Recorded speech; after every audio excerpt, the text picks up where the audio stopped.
Last we reported, the Pope Francis boys hockey team was headed to the Final Four of their state division.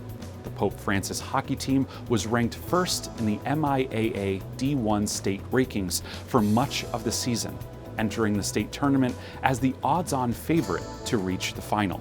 This past Sunday, they took on a team they had beaten earlier in the season in one of the Final Four matchups. At stake was a trip to the TD Garden and the championship game.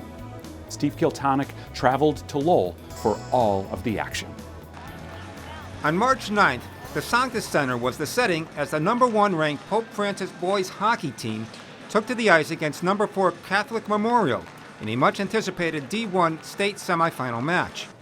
The Cardinals, with a 21-4 record, had high hopes of returning to the championship at the TD Garden for the second time in 3 years. Pope's playoff journey began several weeks ago with a rout of Wellesley High 8-1. The Cardinals then shut out Braintree 5-0 before defeating Xaverian 4-1 in a tough quarterfinal match that wasn't decided until late in the third period. No strangers, Pope and Memorial split 2 close regular season games. The Knights were also motivated to compete for its first state title since 2009. Pope sophomore Mary Kate McGrath sang the national anthem prior to the start.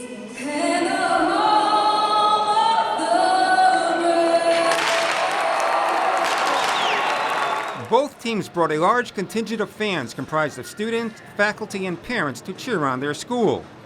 In the first period, the Cardinals were looking to draw first blood when junior Liam Dolan took a pass from junior Wolfgang Zinger in front of the Knights' goal, but Jackson Fleming made a sensational save, setting a tone for the rest of the game.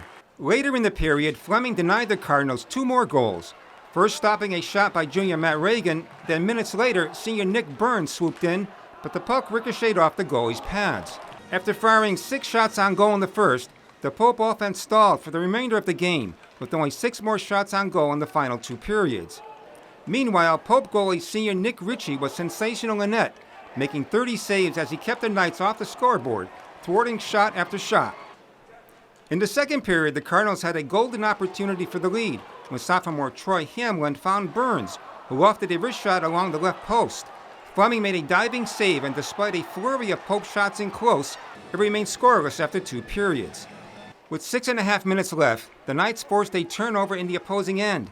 Jack McCourt grabbed the loose puck, and with 2 Pope defenders in pursuit, fired off a backhanded wrister past Ritchie's glove side into the net for the game winner, sending the Knights to the championship game for the first time in 16 years against St. John's of Shrewsbury.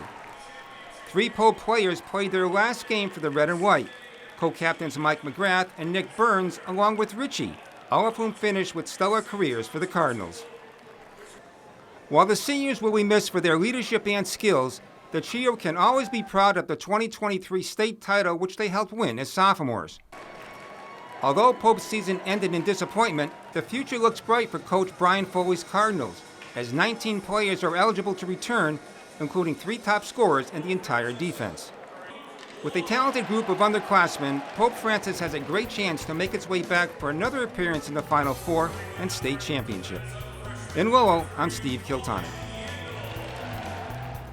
Despite their disappointment, the hockey team can hold their heads up high just for making it to the Final Four in this very competitive division.